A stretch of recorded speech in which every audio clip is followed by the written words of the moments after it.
ఒకడంటాడు కొండకి నడిచొస్తానంటాడు, ఒకడంటాడు స్వామి మీ హుండీలో 5 రూపాయలు వేస్తానంటాడు.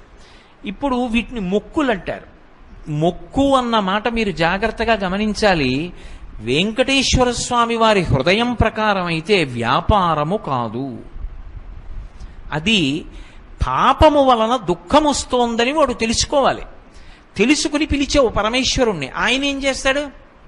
నేను ఆదుకోకపోతే ఎవరు ఆదుకుంటారు లక్ష్మి? అందుకుని ఉంటాను ఈ కలియుగంలో వెంకటాచలం మీద. ఎవడు ఎక్కడ ఎంత మౌనంగా లోపల లోపల పిలిచినా నాకు వినపడుతుంది. నేను వింటాను, వాణ్ణి ఉద్ధరిస్తాను ఆపదలోంచి. వాడు నా మొక్కు తీరుస్తాడు. ఆ డబ్బు పట్టుకొచ్చి నా హుండీలో వేస్తాడు. నేనేం చేస్తానో తెలుసా?